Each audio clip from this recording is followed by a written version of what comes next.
Haikyuu qui approche de sa fin, l'auteur de My Hero Academia qui veut relever le défi que pose le coronavirus en termes d'organisation en tant qu'auteur de manga, et enfin toutes les prochaines parutions autour du Weekly Shonen Jump, c'est ce que je vous propose de découvrir aujourd'hui dans cette vidéo de chronique du nouveau numéro du Weekly Shonen Jump. Donc c'est le numéro du lundi 13 juillet 2020 qui fait sa couverture sur les personnages emblématiques de cette série de volets absolument incroyable qu'est Haikyuu, qui après 8 ans et demi de parution approche de sa fin. C'est l'avant-dernier chapitre, donc la série est mise à l'honneur et verra son chapitre final publié la semaine prochaine. On y va. Donc, on sait, il y a un bonus dans ce numéro-là qui est un poster dédié de Haikyuu. C'est vraiment l'occasion pour les fans de bénéficier d'un cadeau d'au revoir quelque part par rapport à cette série. J'ai vraiment trouvé cette couverture très réussie, donc ça fait plaisir, et ce nouveau chapitre qui compte du coup des pages couleurs, également 26 pages, est vraiment captivant. Je pense que l'auteur de Haikyuu réussit vraiment à remplir le défi de terminer proprement son histoire, alors même qu'il avait énormément de personnages à gérer, il avait aussi énormément d'enjeux narratifs à expliciter, et du coup cet avant-dernier chapitre promet le meilleur pour le dernier chapitre, qui nous plonge un peu dans l'avenir, mais avec un message d'espoir. Sans spoiler, j'ai trouvé ça vraiment intéressant comme ouverture. Donc on a ce dernier chapitre, enfin cet avant-dernier chapitre de Haikyuu qui est publié dans ce nouveau numéro, et donc en poster qui accompagne le magazine tout de suite en insert. Et puis quand on ouvre après, on a du coup des éléments promotionnels comme d'habitude pour les figurines dédiées du Jump de personnages issus de ces séries-là, donc notamment My Hero Academia avec Hawk et Endeavor. Et par ailleurs, on apprend un peu plus d'informations sur la deuxième partie de la nouvelle saison de Haikyuu. On sait enfin, la confirmation est là, que cette deuxième partie arrivera en octobre. On a tous hâte, je pense, de découvrir ça. Parallèlement, il va y avoir durant l'été des petits événements autour de Haikyuu. Notamment, il faut savoir que dans la gare de Tokyo, au niveau de la Tokyo Character Street, cet endroit emblématique où il y a beaucoup de magasins dédiés à des franchises de manga et d'anime, mais aussi à des chaînes de télévision, qui permet vraiment de faire le plein en goodies. On vous avait fait une vidéo en 360 à Tokyo Character Street l'année dernière, donc si vous n'avez jamais eu l'occasion d'aller explorer les allées de cette petite rue souterraine de la gare de Tokyo, je vous encourage vivement à le faire. Il y a souvent des pop-up stores, donc des petits magasins temporaires en hommage à une série ou à un film qui sort. Par exemple, au mois de février, il y avait le film de Shirobako, un animé que j'avais bien aimé qui sortait au cinéma, et à cette occasion-là, il y avait un pop-up store Shirobako au sein de la Tokyo Character Street. Et là, dans ce nouveau numéro du Weekly Shonen Jump, on apprend que c'est Haikyuu qui va arriver dans la gare de Tokyo. Tout ceci, c'est à partir du 7 août jusqu'au 20 août elle est au B1F, donc au premier étage sous-sol de la gare de Tokyo. Parallèlement, du coup, on fait dans ce magazine-là, évidemment, toujours de l'actualité autour de One Piece et des figurines. Il n'y a pas de chapitre de One Piece cette semaine. Maintenant, je pense que vous avez pris l'habitude, avec la crise du coronavirus. Eiichiro Oda expliquait que lui, travaillant toujours de manière analogique, pas beaucoup numérique, ça lui compliquait énormément la tâche pour la création de son manga, et que du coup, il y allait avoir des délais. Et actuellement, dans le Jump, c'est grosso modo un numéro toutes les 2 semaines qui contient un nouveau chapitre de One Piece. Mais évidemment, le succès de la série ne se dément pas, et même si le manga est un peu ralenti, les produits dérivés, comme les figurines, continuent de sortir allègrement, et des projets se confirment sans arrêt. Donc, parallèlement, on a évidemment toujours de l'actualité autour des jeux vidéo. On sait que Jump Force arrive enfin sur Switch, ça sera le 27 août, en même temps que le jeu vidéo autour de Captain Tsubasa. dont on apprend cette semaine qu'on pourra faire sa Dream Team en mélangeant les personnages. Et puis, dans ce numéro du Jump, on voit aussi les nouveaux costumes qui vont être disponibles dans le jeu My Hero Academia One's Justice, le deuxième jeu vidéo consacré à My Hero Academia qui sort sur Switch, PS4, Xbox One, sorti en mars, avec un DLC fait de costumes. Et aussi, on va terminer par ce qui est pour moi sans doute l'anime que j'attends le plus de séries issues du Jump. Ça sera en octobre, et c'est Moriarty the Patriot, de son titre international, simplement Moriarty, publié en France chez Kana, qui est un titre vraiment passionnant par la manière dont il réinterprète le personnage de Moriarty, en le mettant face à face à un Sherlock Holmes perspicace. J'adore aussi globalement les œuvres de Conan Doyle, donc évidemment cette réinterprétation de l'univers de Sherlock Holmes me passionne, et j'ai hâte de voir la manière dont l'anime réinterprète du coup le manga et le met en scène en animation. Ça promet beaucoup, et ça sera donc au mois d'octobre. Ensuite, du coup, on a le nouveau chapitre de Haikyuu, qui est le chapitre vraiment important pour ce nouveau numéro. Et après Haikyuu, on tombe sur Jujutsu Kaisen, puis Mashle, qui est bien placé. Ensuite, première page couleur, nouvelle page couleur après Haikyuu, eh bien c'est la série qui a été lancée la semaine dernière, Bokuto no Boko, donc une histoire de maid et de petit garçon qui, au lieu d'avoir une charmante robot maid qui arrive chez lui pour s'occuper de lui et répondre à ses moindres désirs, a hérité d'une drôle de maid ultra musclée comme Nappa dans Dragon Ball, et qui semble dotée de pouvoirs spéciaux et même de maîtriser des attaques laser. C'est vraiment de l'humour, cette série. Ça fait penser un peu à l'humour de titres beaucoup plus anciens comme Doraemon. C'en est même troublant parce qu'on se dit c'est pas une série du Weekly Shonen Jump. Et voir ce numéro du Weekly Shonen Jump la semaine dernière qui faisait la couverture sur Roboko au milieu d'autres magazines de manga, ça faisait un peu bizarre parce qu'à côté on avait Jump SQ avec une très belle couverture d'un manga que j'aime pas spécialement, mais je dois le reconnaître au niveau des visuels de couverture est vraiment très beau, Doku Hentai Exelos. Eh bien en fait ça donnait l'impression que le Jump était devenu le Colo Colo Comics, c'est-à-dire le magazine pour enfants, et n'était plus un magazine pour ados. C'est vraiment étonnant, peut-être une volonté d'attraper des publics plus jeunes. On verra comment tout ceci évolue, parce qu'effectivement, à contrario, il y a des séries beaucoup plus adultes, voire un peu violentes comme Chainsaw Man. Mais il y a une autre, après Chainsaw Man, dans ce numéro-là, on tombe sur Magu-chan. Magu-chan aussi, avec cette histoire d'héroïne qui tombe sur un ancien dieu de la destruction qui n'a plus aucun pouvoir et dont elle se fait un ami, même si le dieu en question a encore, on va dire, toute son hubris et toute sa volonté d'exterminer, ou en tout cas d'asservir l'humanité. C'est vraiment une série là aussi drôle, mais j'aime bien Magu-chan. Là pour l'instant je continue d'apprécier cette série là, donc c'est un élément qui est vraiment une série à suivre pour l'instant parmi les nouvelles séries du Jump. Parmi les séries que j'ai commencé à lire tout de suite dans ce nouveau numéro, il y avait Dr. Stone, évidemment, qui est à un moment d'un arc passionnant qui mêle présent et passé.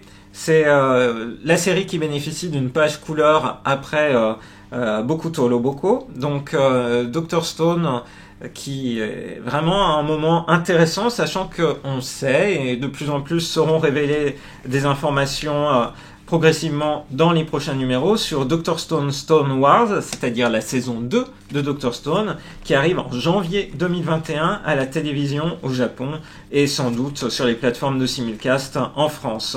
Après Dr. Stone, on a une autre série que j'aime bien, qui est donc Hard Boiled Cop and Dolphin. C'est vraiment une série étonnante que réalise là l'auteur de Belzebub, avec cette petite fille qui a été sauvée d'une drôle de secte, un policier qui est vraiment l'espèce de dur à cuire qu'on peut se représenter dans des films policiers américains des années 80-90, et son compagnon, Dauphin. Voilà, c'est une série qui s'ancre dans les îles Ryukyu, vous le savez, dans l'archipel d'Okinawa. Je trouve que les décors sont sublimes, nous plongent complètement dans un autre univers. Donc quand on le lit depuis Tokyo, c'est vraiment plaisant. On a l'impression de voyager. Je reviendrai sur cette notion de voyage un petit peu plus tard en évoquant un autre manga.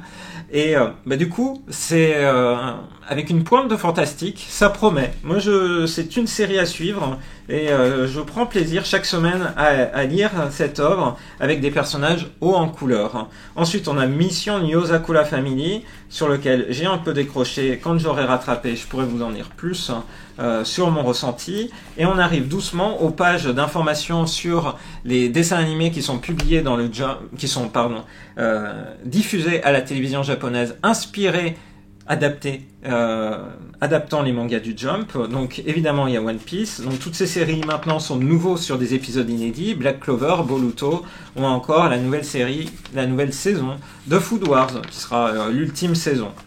Parallèlement, du coup, sont présentées des infos sur les produits dérivés. Évidemment, ça inclut des produits dérivés autour de Kimetsu no Yaiba.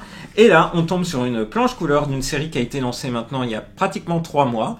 C'est presque étonnant de la voir avec une page couleur. D'ailleurs, dans les commentaires de l'auteur est dit « Ah, Santa Kara, le fait d'avoir une page couleur, ureshi, ça me rend heureux. Arigato gozaimasu, merci beaucoup. Ganbarimasu, je vais faire de mon mieux. » C'est du coup une belle page couleur pour cette série dont je continue de dire que je la vois mal traverser l'été, mais peut-être que je me trompe, peut-être que ça va aller au-delà. En tout cas, c'est plaisant à lire.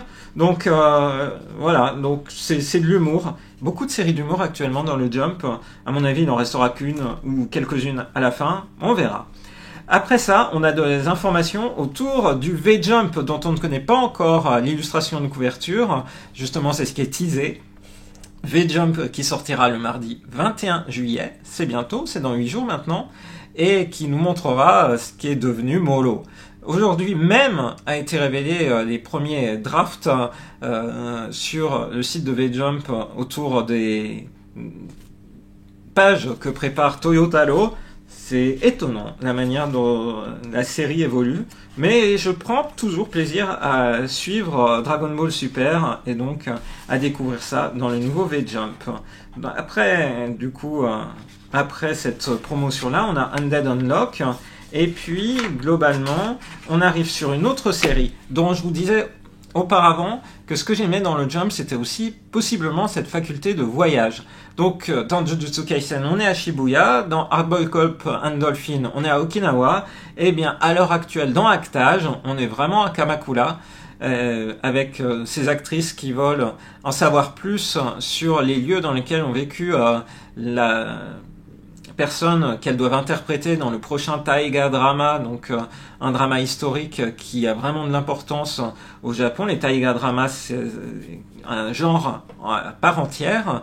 Et quand je lis Actage, un des éléments que je trouve plaisant, au-delà des tensions qu'il peut y avoir entre les protagonistes, c'est vraiment la manière dont ça s'inscrit dans des lieux réels. Et donc là, ici, Kamakura, où j'ai pas eu l'occasion d'aller en 2020, mais j'en y étais allé avec Rosalie à d'autres occasions dans le passé, et je retrouve cette atmosphère, ces plages et cette espèce de tradition qui se poursuit à Kamakura.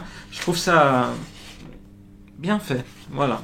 Donc après Actage, on a une série lancée récemment qui est Ayakashi Triangle, avec un nouveau personnage masculin, c'est-à-dire le rival du héros qui est introduit. Comment réagit-il maintenant que le héros, c'est-à-dire son rival, est une fille, à découvrir dans la suite de cette histoire. Et puis les héros dans une comédie romantique qui est donc We Never Learn, eux vont aller dans un aquarium. Ça m'a fait rire parce que c'est cette semaine qu'a été diffusé le premier épisode de Kanojo Karishima's Want a Girlfriend, la série que pousse le plus le Weekly Shonen Magazine, puisque bénéficiant d'une adaptation animée.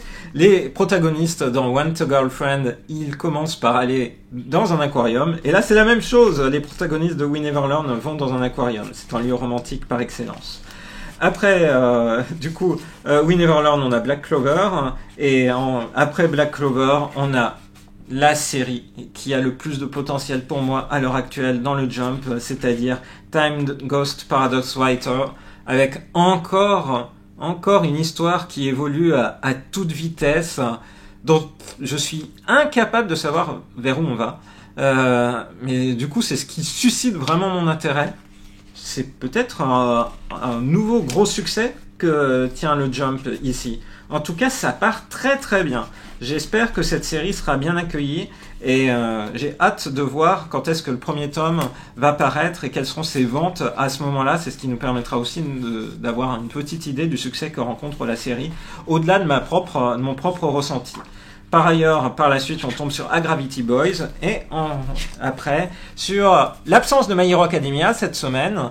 Et je trouvais ça intéressant de s'arrêter sur le message que laisse l'auteur de My Hero Academia à propos de son équipe éditoriale autour de cette série-là, où il est dit que les lecteurs de My Hero Academia sont évidemment remerciés pour leur soutien et qu'en raison des risques liés à la propagation du coronavirus et pour diminuer ces risques, il a été décidé que pour My Hero Academia, il y aurait un passage de la réalisation analogique du manga, donc vraiment avec des processus qui se font en rencontrant les assistants vont rencontrer le mangaka et travaillent classiquement dans le même bureau que lui, donc ça veut dire que tout le monde prend les transports en commun pour venir dans les lieux où travaille le mangaka.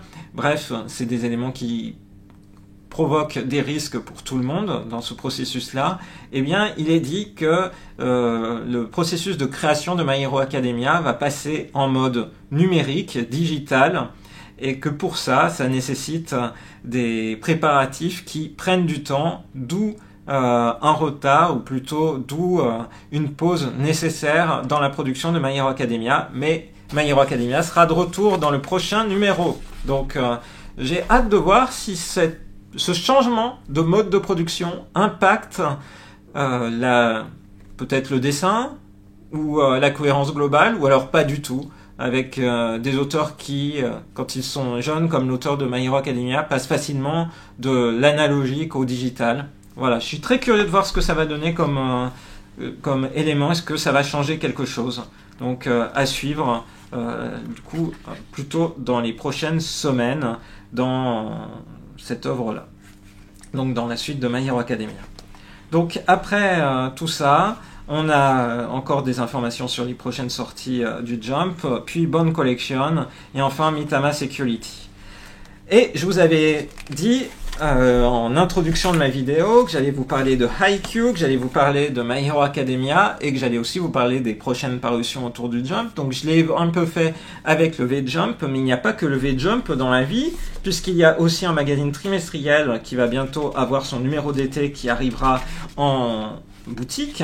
C'est donc le Jump Giga qui, vous le savez, pour le Jump Giga, fait sa couverture toujours sur des séries qui sont issues du Weekly Shonen Jump, le but étant en quelque sorte d'attirer les fans traditionnels du Weekly Shonen Jump vers ce magazine trimestriel qui englobe des histoires courtes à découvrir. Donc dans le Jump Giga, on aura mis à l'honneur les différentes séries qui se sont terminées au cours du dernier trimestre dans le Weekly Shonen Jump, c'est-à-dire The Promised Neverland, Kimetsu no Yaiba, Haikyuu, Yuna de la pension Yolagi, 4 séries qui se sont clôturées rapidement et qui seront à l'honneur pour les fans avec différents produits, notamment la présence de couvertures alternatives pour les tankōbon, les volumes reliés qu'on garde chez soi quand on est fan d'une série. Et c'est ainsi qu'il va y avoir du coup 3 couvertures alternatives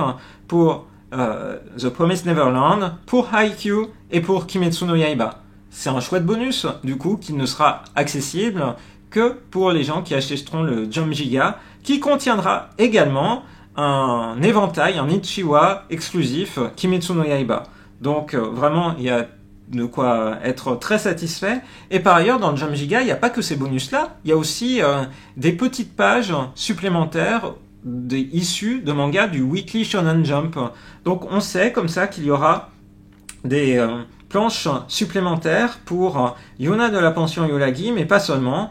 Toutes les séries qui ont été récemment lancées dans le Jump, c'est-à-dire Ayakashi Triangle, Molly King, Hardball Cop and Dolphin, Boku Toro Boko, Time Ghost Time Paradox Ghostwriter, Bone Collection et Hakaishin Magu-chan. Donc toutes ces séries auront une page ou 2 pages de bonus qui ne sera lisible, accessible que dans le Jump Giga. J'ai hâte de voir de quoi il retourne, et si ça vous intéresse, je vous ferai une chronique du Jump Giga d'été quand il sortira, c'est-à-dire le 27 juillet. Parallèlement, la semaine prochaine, ça sera un numéro double du Weekly Shonen Jump, numéro 33-34, qui sortira le 20 juillet. Pourquoi ? Parce que il y a plusieurs jours fériés à la suite cette semaine-là. De mémoire, le 23 et le 24 juillet sont des jours fériés qui étaient placés pour accompagner l'arrivée des Jeux Olympiques de 2020, la cérémonie d'ouverture, et donc devait arriver pile ce week-end-là, week-end de 4 jours. De fait, il va y avoir une pause dans certaines activités, donc dans le Jump. Donc, numéro du Jump le 20 juillet, ce sera le dernier numéro pour le mois de juillet, et ensuite, les retrouvailles se feront le mois d'août. Et pour l'occasion, le Jump a bien besoin de locomotives, donc le prochain numéro fera de nouveau sa couverture sur One Piece, c'est le retour de One Piece, mais également un titre qui a tellement marqué l'histoire du Weekly Shonen Jump sera de retour pour un one-shot inédit, c'est Kochikame, la série qui a duré le plus longtemps dans le Jump, avec 200 volumes parus, et qui s'était terminée il y a quelques années. Voilà, donc on le sait, ça sera aussi la fin pour Haikyuu, ultime chapitre qui sera publié dans le prochain numéro, celui du lundi 20 juillet. Et le numéro de cette semaine se termine sur une publicité, sur une collaboration entre My Hero Academia et Puzzle & Dragon, parce que c'est souvent le cas au sein du Jump. Il y a souvent ce type de croisement entre les séries du Jump et des jeux vidéo. Ça permet à chacun, en fait, d'avoir le meilleur, c'est-à-dire les fans d'une série vont peut-être se lancer à jouer dans le jeu avec lequel il y a une collaboration, et inversement, les gens qui jouent à ce jeu-là et voient une collaboration avec une série du Jump peuvent être tentés d'en savoir plus et d'aller découvrir cette série. Voilà, j'espère que cette vidéo de présentation du Weekly Shonen Jump du lundi 13 juillet avec cette couverture magnifique autour de Haikyuu vous a plu, et je vous donne rendez-vous à très bientôt dans une prochaine vidéo sur la chaîne de Rosalis. Bye bye.